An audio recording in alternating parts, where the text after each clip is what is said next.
The precise moment Julian violently slapped his brightly colored, absurdly expensive designer sneaker onto the polished mahogany surface of the executive boardroom table and boldly proclaimed that what the corporation truly required was aggressive disruptive momentum, I knew with absolute certainty that the entire enterprise was officially circling the corporate drain. By stark contrast, Julian genuinely seems to believe that workflow hygiene means casually wiping his expensive smartphone screen with the expensive sleeve of his brightly colored designer sweater after eating a greasy sandwich. Back to Julian and the incredibly slow motion, multi-million-dollar train wreck he was currently piloting with absolute, unearned confidence. The very first time Julian barged into one of my meticulously planned, highly important operational reviews, he did not even bother to introduce himself to the hard-working team. He merely strode in, forcibly took control of the main conference room monitor from my capable hands, and began rapidly clicking through a visually chaotic presentation filled with generic stock photographs of muscular people climbing massive, snowy mountains. He ended this bizarre display on one truly terrifying slide that proudly proclaimed absolute dominance in a ridiculous cartoon font that no sane professional would ever use in a business setting. I simply sat there in complete silence, staring at him with a perfectly blank, utterly unreadable expression. When he finally concluded his nonsensical, buzzword-heavy monologue, I calmly asked if there was any actual, tangible business request embedded anywhere within his relentless verbal avalanche. He blinked repeatedly, clearly caught off guard by the question, and stammered out that he was simply ideating for future synergies.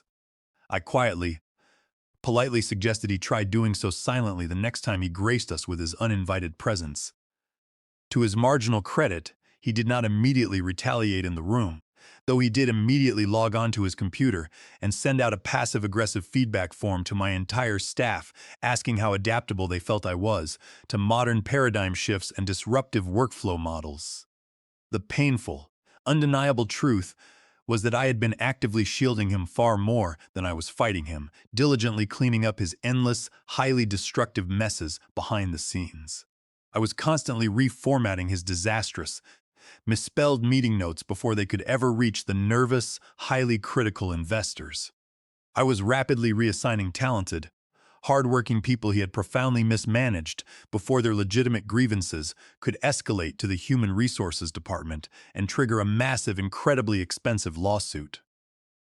I absolutely did not perform these quiet, essential miracles for his sake, but rather for the overall survival of the company itself and the hundreds of innocent employees who relied on their paychecks to feed their families. Because at the absolute end of the long, exhausting day, someone responsible actually had to keep the literal and metaphorical lights securely on. But the unfortunate reality was that it was not merely Julian who was the massive, glaring problem. The entirety of the corporate leadership culture was rapidly, visibly rotting from the top down, a slow, toxic decay that heavily infected every single department in the building. Gregory, the aging chief executive and Julian's overly permissive father, had essentially checked out of daily operations entirely, far too busy, heavily grooming his own personal legacy, both literally and metaphorically, on expensive golf courses and luxury yachts. Gregory kept endlessly repeating completely empty platitudes about how his beloved son's unhinged ideas were incredibly fresh and that we desperately needed to comprehensively modernize the rigid, outdated corporate hierarchy to survive in the new digital age. Modernization without a solid, unshakable operational foundation is precisely nothing more than a colorful, incredibly expensive presentation eagerly waiting to spectacularly collapse under its own massive, non-existent weight. We currently had several massive, highly lucrative contracts precariously teetering on minute, highly specific technicalities that required constant vigilance. There were numerous important vendors actively operating blindly without properly updated service orders because Julian had foolishly fired the only person who knew how to process them correctly. Most terrifyingly, we had a massive, critical investor milestone rapidly approaching that required exactly 6 distinct, incredibly complex layers of intense regulatory oversight, all of which secretly lived invisibly on my heavily burdened desk. It was absolutely never a matter of inflated ego for me. It was purely a matter of vital, undeniable corporate infrastructure. I never once openly boasted about what I meticulously managed every single day, because the entire brilliant point of my job was for absolutely no one to ever notice when everything worked perfectly. That was the core essence of the job: complete, total, and completely invisible efficiency. And tragically, that was exactly what scared an insecure, unaccomplished man like Julian the absolute most. You simply cannot dominate or conquer a massive system you do not even begin to understand. You cannot possibly hope to replace a highly critical business function you do not even know exists in the first place. So, feeling threatened by my quiet competence, he began aggressively poking at my carefully established boundaries. He started needlessly questioning my long-standing, highly efficient scheduled meetings, arbitrarily reassigning my small, critical tasks to completely untrained junior staff, and scheduling utterly pointless alignment reviews with my senior analysts just to disrupt their focused workflow. Once, he purposefully walked past my quiet cubicle and audibly muttered under his breath that deadwood never prunes itself. It was a terribly cute, heavily rehearsed insult, considering I actually grew up working around actual, physical lumberyards and knew quite a bit about how wood behaves. Deadwood is rarely what actually clogs the complex, living system of a forest. It is almost always the incredibly invasive fungus that mistakenly, arrogantly thinks it is the mighty tree itself. By the time we finally hit the dreaded first week of the new financial quarter, I could clearly smell the metaphorical smoke curling menacingly under the heavy boardroom door. He desperately wanted a loud, explosive confrontation, but I simply do not yell. I do not slam heavy doors or violently throw things across the room in a childish tantrum. I do not aggressively bark orders on digital messaging threads at 11 o'clock at night like he so often does when he is feeling insecure. I merely wait with infinite patience. I meticulously log every single problematic interaction in a secure file, and I thoroughly prepare for the inevitable, massive disaster I know is coming. And when the fateful, highly destructive call finally arrived, when Julian foolishly decided to go full throttle over a seemingly routine client presentation, I did not even flinch for a fraction of a second. Because when a profoundly arrogant person truly believes they are completely untouchable and immune to any real consequences, they always forget to check if the delicate wires they are recklessly cutting are actually live and extremely dangerous. It happened precisely during the third quarter alignment call with our massive aerospace client, the very one with the massive $40 million milestone strictly tied to our flawless, timely deliverables. In that particular, highly sensitive arena, every single spoken word had to be perfectly calibrated, as if we were collectively diffusing a highly sensitive, incredibly dangerous explosive device. We were quite literally mid-sentence, carefully explaining a complex data pipeline to a highly suspicious auditor, when my personal cellular device buzzed aggressively 3 consecutive times. It was the exact same unlisted number, leaving absolutely no helpful voicemail and providing zero context for the sudden interruption. It was simply Julian desperately trying to break through my carefully maintained, highly professional boundaries like an angry, undisciplined toddler violently pounding on a securely locked bathroom door. I politely muted my computer microphone, quietly stepped away from the active desk so as not to disturb the ongoing meeting, and answered the call, because I rationally assumed someone had tragically died, or the main server room had literally caught fire, or perhaps he had accidentally uploaded another highly confidential compliance document to a public social media platform. He aggressively snapped my given name without any semblance of a polite greeting or basic professional preamble, loudly demanding to know why I was not physically present in his spontaneous, entirely unplanned brainstorming session. I calmly asked him what brainstorming session he was vaguely referring to, already half knowing the deeply infuriating answer. He sneered into the receiver that it was the highly urgent branding alignment session he had, apparently scheduled a mere 5 minutes ago, vehemently insisting he absolutely needed me in the room right that very second to discuss synergistic visual paradigms. I calmly, patiently explained that I was currently on a highly critical, heavily scheduled call with our primary defense contractor, and that he had personally, explicitly approved the agenda for this exact time slot, yesterday afternoon. He spat back that his impromptu meeting about reimagining the visual tone of our vague corporate roadmap was vastly more important than any boring milestone compliance review. I paused for a long, deliberate beat of absolute silence, slowly processing the staggering depth of his sheer, unadulterated ignorance. I asked him slowly, carefully enunciating every single word, if he genuinely wanted me to abandon a $40 million compliance review simply to discuss abstract font choices and color palettes. He loudly declared they were absolutely not fonts, but rather emotive vectors, and I swear on everything holy he said it with absolute, unshakable conviction. I still did not yell, nor did I waste my breath arguing with his absurd, heavily flawed logic. I simply stated as calmly as humanly possible that I would follow up with him immediately after my current, highly critical call finally concluded. That was the exact, undeniable moment he completely lost whatever small, pathetic shred of composure he possessed. He practically screamed into the phone that he was the chief executive officer's rightful heir, and that when he called, I was legally required to answer and obey instantly without question. He then explicitly, loudly yelled that I was officially fired, aggressively demanding to know if I heard him clearly.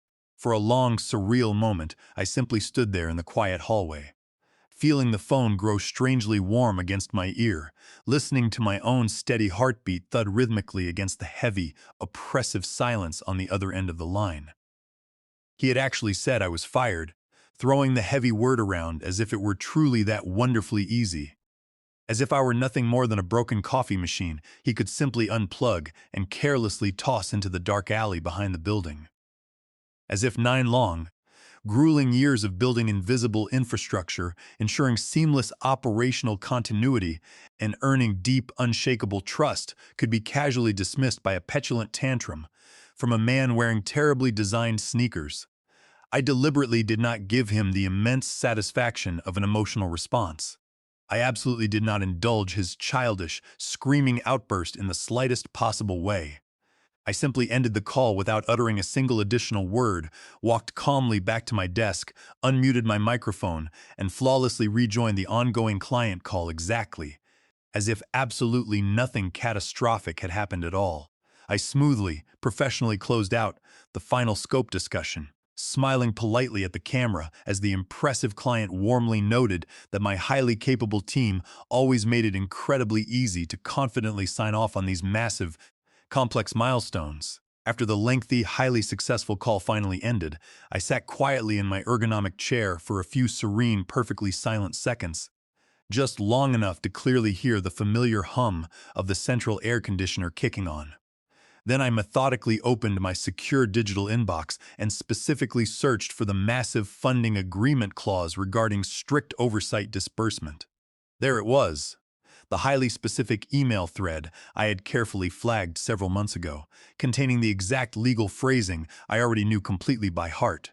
It clearly, unambiguously stated that all major capital disbursements were strictly contingent upon the active, verified oversight by the officially registered operational officer. It further detailed in incredibly dense legal terminology that any change whatsoever to the designated party must be formally filed and explicitly accepted in writing by both the board of directors and all lead investors prior to any funds being legally released. I carefully hit the forward button, typed a brief, completely neutral subject line, and sent the crucial document directly to my personal, highly secure email account for permanent safekeeping. I did absolutely nothing else on my monitored company computer. I slowly stood up, making incredibly sure not to slam any metal drawers or make any sudden dramatic movements that might draw unnecessary attention. I entirely avoided staging a loud, highly theatrical exit for the benefit of my stunned, overworked colleagues. I did not even bother to clear my internet browser history because I possessed absolutely nothing to hide while they now had absolutely everything to rapidly lose. I quietly grabbed my heavy winter coat, my half-empty insulated coffee thermos that I always meant to wash but never did, and a small potted plant I had miraculously managed to keep alive longer than our last 3 chief operating officers. I calmly walked past the bustling front desk, offered a polite, knowing nod to the busy security guard, and graciously held the heavy elevator door for a distracted human resources representative who did not even bother to look up from her brightly glowing smartphone. The truly strangest part of the entire surreal, life-altering experience was that absolutely no one attempted to stop me or ask where I was going. There was not a single urgent peep from the massive legal department, not an automated digital ping from human resources, and certainly not a demanded meeting from the deeply insecure Julian. I might as well have already been a silent, completely invisible ghost haunting the brightly lit corporate corridors. By the time I finally reached the sprawling, nearly empty parking lot, the late afternoon sun was just beginning to dip below the horizon, casting incredibly long, dramatic shadows over the heavily cracked asphalt. I sat quietly in my comfortable car for a long while, the engine completely off, my cellular device placed face down on the empty passenger seat. I simply let the profound, heavy silence do its incredibly healing work. There is a very peculiar, deep peace found only in being consistently underestimated by foolish, arrogant people. Because while they are foolishly celebrating your sudden, unexplained absence, they remain blissfully unaware that a massive, entirely invisible clock has already begun ticking down to their ultimate, inescapable destruction, and the incredibly short fuse they unknowingly lit is rapidly burning toward the massive explosive payload. 3 long, incredibly quiet days passed without a single word. That is exactly how long it took for me to fully realize I was supposedly officially terminated from the company. Unofficially, there was absolutely no formal email from the Human Resources Department, zero mandatory exit paperwork to sign, and certainly no continuation of benefits package awkwardly showing up in my personal inbox. There was nothing but pure, unadulterated corporate cowardly silence echoing in the void. It was exactly as if they were desperately, pathetically hoping I would simply vanish silently into the dense fog of early retirement, perfectly content without even a cheap thank you card or a dry sheet cake they inevitably forgot to order. But I am absolutely not built for passive, quiet fades into the obscure background. I do not simply disappear. I observe, I analyze, and I patiently wait for the inevitable, spectacular collapse.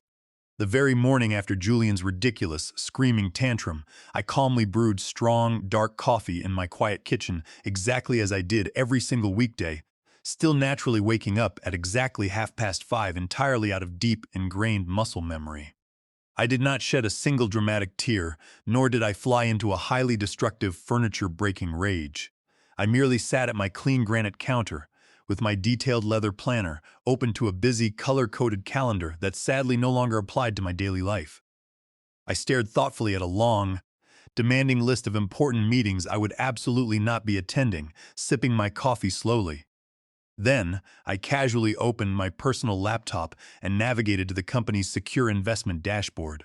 The corporation had previously granted me a fairly aggressive, highly lucrative equity package after our last major acquisition, which I negotiated brilliantly while the chief executive was far too busy playing expensive golf with the eager board members. I logged in smoothly, fully expecting to see a bright red alert, perhaps a harsh revocation notice, or at least a pending action banner screaming across the very top of the portal. But surprisingly, absolutely everything remained completely untouched and fully active. My heavily vested options were still fully accessible, with absolutely no warning flags and no termination update whatsoever. The complex administrative system still officially believed I was a highly valued, fully employed executive in excellent standing. It was genuinely fascinating to witness such profound administrative incompetence unfold in real time. I checked my secure work inbox directly from my personal phone, purely out of mild curiosity rather than any real gnawing desperation. It was still fully active, and there was still absolutely no official message from anyone in human resources. My packed, highly demanding calendar had not even been cleared or thoughtfully delegated to another capable staff member. I was incredibly still listed as the mandatory, irreplaceable host for Friday's critical operational forecast review. I actually laughed aloud, a real, short, bitter, and entirely honest laugh. Because Julian did not merely fire me, he cowardly ghosted me in the most unprofessional manner possible. He desperately wanted the thrilling drama of absolute power without any of the tedious, necessary follow-through required to actually maintain it. He desperately craved the ability to say, "He fired me," without ever generating the required legal paperwork that would actually prove it to the authorities. From what I could easily piece together through various social media posts and quiet, fearful whispers from a few brave souls. Still trapped on the inside of the chaotic building, Julian was already aggressively strutting through the corporate office like a vibrant peacock high on endless retail therapy.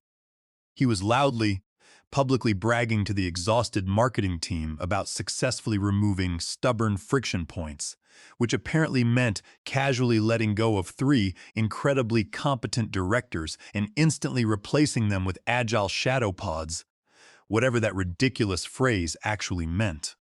I strongly suspect he stole the entire theoretical concept from a random internet forum dedicated to failed startup founders. I did not reach out to a single former colleague, nor did I make any pathetic, desperate attempt to claw my way back into the rapidly sinking building. I simply watched from a highly safe, comfortable distance, quietly checking the digital messaging channels. I bizarrely still had full, unrestricted access to do so. I watched a very junior, highly inexperienced compliance analyst post a deeply panicked message, desperately asking about missing chain of custody documentation for one of our absolutely largest external vendors. I watched in sheer, unadulterated disbelief as Julian responded to the escalating crisis with a humorous moving image of a person casually pouring gasoline onto a burning computer. Meanwhile, critical vendor invoices were rapidly getting kicked back because the newest hire, who I firmly believe was one of Julian's old college drinking buddies, possessed absolutely no idea how to properly approve service orders above a very specific financial threshold. The entire finance department quickly became hopelessly bottlenecked, unable to process even the simplest transactions.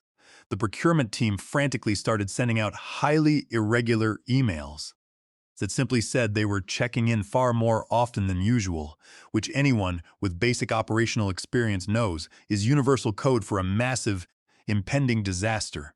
And then came the absolute kicker, a very stern, highly formal email from a major investor, directly asking for immediate clarification on the crucial milestone documentation. Apparently, absolutely no one on the current executive team had realized that I was the one and only person legally cleared to verify those highly specific compliance thresholds. It absolutely had to be me, not because I was inherently special or magically gifted, but because my actual legal name was literally baked into the ironclad agreements. It did not vaguely say the Director of Operations. It explicitly, legally said Roland Vance. I sat back in my comfortable chair and watched Julian host a live video broadcast, boasting about flattening corporate verticals and leveraging digital maturity, all while standing proudly in front of a white board that had my name crossed out in bright red marker. People from the office gradually started texting me, mostly the quiet, highly observant ones who truly understood the gravity of the rapidly deteriorating situation. The compliance lead nervously asked if I remembered where the fourth quarter documentation log lived on the shared server. The chief financial officer's assistant anxiously inquired if we had ever successfully refiled the vital oversight designation clause after the last messy merger. I did not bother to answer most of them. I simply archived the desperate, panicked messages and let them stack up like falling dominoes on a very slick, highly polished floor. That is the tragic, undeniable thing about unearned power. They always foolishly assume it resides entirely within the impressive room they currently occupy. They never once imagine that the actual, undeniable power might have quietly walked out the front door without ever slamming it behind them. And I certainly had not slammed anything. I simply left, quiet, calm, and fully aware that they had recklessly pulled the pin on a massive grenade and simply decided to keep firmly holding it. They genuinely thought they had successfully fired me, but in reality, I was only just getting started.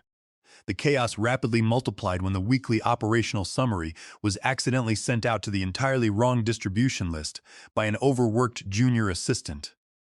This massive, unforgivable blunder included unapproved financial projections, highly confidential client names, and one particularly unfortunate typographical error that listed our total financial backlog as $18 instead of $18 million. Julian apparently found the massive, highly embarrassing error hilarious, loudly claiming it gave the massive corporation a sort of scrappy underdog charm. The legal department most certainly did not agree with his utterly bizarre assessment, nor did the frantic investor relations team who fielded multiple angry, highly concerned calls from our overseas partners demanding to know if the company had suffered a catastrophic collapse overnight. By the following Monday morning, the tiny, seemingly insignificant cracks were rapidly forming massive, highly visible fault lines across the entire organization. Critical deliverables were disastrously late, and internal escalation tickets started piling up faster than anyone could possibly read them. Our once flawless, highly praised client portal was now aggressively spitting out access denials for our absolute top-tier customers because Julian's new optimization team had foolishly attempted to streamline the complex user flow using basic prompts generated by artificial intelligence. I could have easily fixed the entire mess in 20 minutes, perhaps 15 if I had a strong cup of hot coffee. Instead, I sat peacefully on my quiet sunlit porch, sipping lukewarm herbal tea and calmly watching a local squirrel attempt to bury a discarded piece of fast food in my colorful flower bed. It was all oddly therapeutic, this messy, chaotic, and entirely natural world operating outside the confines of a failing corporate structure. Then I received a brief text from Fiona, a brilliant junior analyst I had personally mentored for years. She bluntly informed me that leadership was actively, falsely pretending I had gracefully retired after a long, highly successful career. There was absolutely no mention of my sudden firing, zero paperwork filed, and no clarification offered to the deeply confused staff, just a soft, cowardly erasure of my entire existence. But they entirely forgot the crucial, undeniable part where I had personally built the very foundation they were currently standing upon. Later that exact same day, I received a frantic voicemail from Julian, the highly competent investor relations manager. He desperately asked if I had signed the mandatory verification packet before I departed. I had not, simply because no one had ever sent one, primarily because no one else even knew they desperately needed it, except for me. The stark reality was that every single quarter, in order for our primary investor to legally release the next massive tranche of crucial funding, we absolutely had to submit a flawless milestone verification packet. It was not merely a simple checklist. It was a highly formal, legally binding document confirming all major deliverables and complex compliance thresholds were perfectly met. It absolutely had to be compiled and signed by someone possessing verified oversight authority.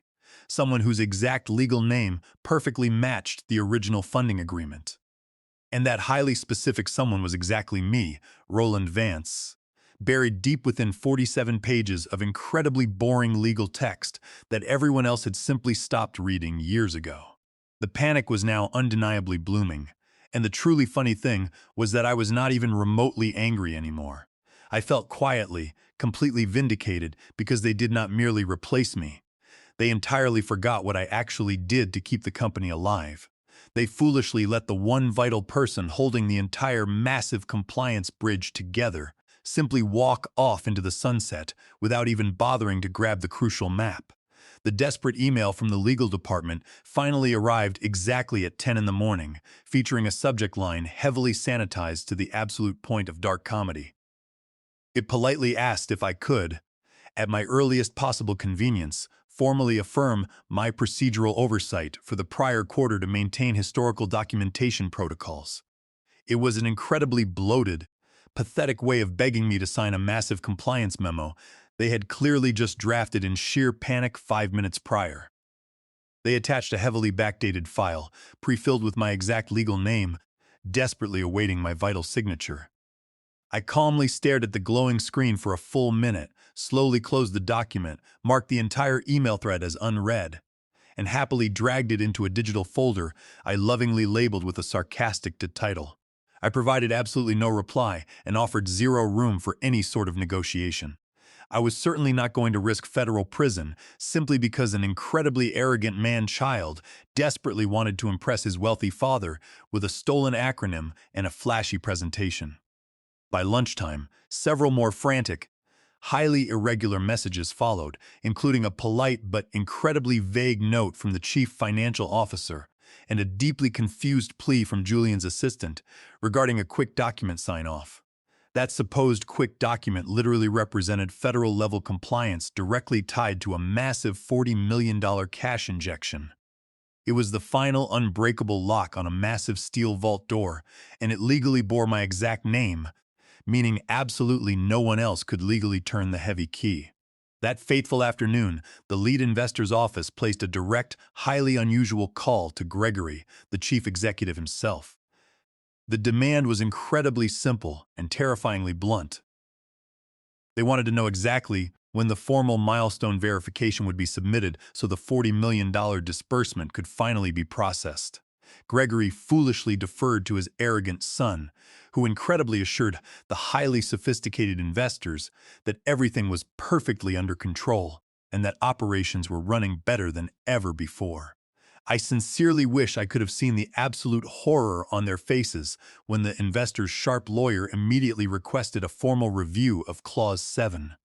That specific clause strictly mandated that any change to the designated operational oversight officer required formal board approval and documented consent, filed at least 10 business days prior. They had filed absolutely nothing. I had never formally resigned, and they had never officially terminated me. They merely fired me during a childish phone tantrum and then hopelessly tried to pretend I had simply evaporated into thin air. Now, the only thing standing between the desperately struggling company and $40 million was a simple digital document that legally required my exclusive signature. The profound irony was absolutely beautiful. A boring compliance clause they had all arrogantly ignored was now thoroughly weaponized by its own deep neglect. I felt an incredibly cold, deliberate calm wash over me as I watched the predictable chaos unfold from afar. I simply went for a long, peaceful walk, leaving my silent phone on the kitchen counter, marveling at how many times I had been repeatedly told to be a compliant team player by weak men who would never survive 10 minutes in a genuine operational crisis. When I finally returned, I had multiple desperate messages begging for an off-the-record conversation, but I did not bother to answer any of them. The loaded clause would do all the heavy lifting for me. All they had to do was foolishly try to fake another document and watch it instantly explode directly in their panicked faces. The emergency board meeting was frantically scheduled for 7 in the morning, completely lacking any agenda, pleasantries, or basic dignity. It was exactly the kind of brutal reckoning that men exactly like Julian never possessed the awareness to see coming. They firmly believe absolute control is merely about impressive titles and dominating meetings, completely missing that true leverage always lives quietly in the complex footnotes and the unread clauses. During the tense meeting, Silas, the investor's lead lawyer, methodically opened a heavy binder and slowly read the devastating clause aloud to the entire terrified board. He explicitly noted that no formal successor had been named and no termination notice had ever been submitted for Roland Vance. The resulting silence in the massive room was reportedly so absolute it felt as though all the oxygen had been instantly completely vaporized. Julian foolishly attempted to argue it was merely a minor administrative naming issue, but Silas coldly shut him down, stating it was a massive breach of fundamental due process. Silas firmly declared they would utterly refuse to authorize any further financial disbursements until the massive legal mess was perfectly resolved to their exact satisfaction. The immediate fallout was incredibly swift and absolutely devastating.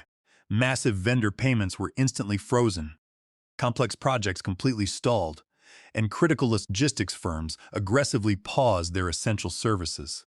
The arrogant chief executive's inbox instantly exploded with hundreds of furious messages, while Julian's name quietly and mysteriously disappeared from the official corporate organizational chart by Thursday afternoon. By Friday evening, Julian had completely vanished from the building, reportedly stripped of all his administrative accesses after he foolishly attempted to fix the crumbling directory, with a random script he found online. Then, the truly satisfying moment finally arrived. Silas, the lead investor, emailed me directly with a highly lucrative, incredibly flexible consulting offer to personally lead the massive rebuild of the broken company. I gladly accepted the generous offer, completely bypassing the incompetent executives who had foolishly discarded me. When I confidently walked back into the newly restructured, much smaller office 2 weeks later, there were absolutely no arrogant boys with powerful last names allowed anywhere near my pristine desk. I quietly hung a framed transcript of that fateful, ridiculous phone call directly on my wall, serving as a permanent, glorious reminder that true, lasting power never actually needs to shout to be heard.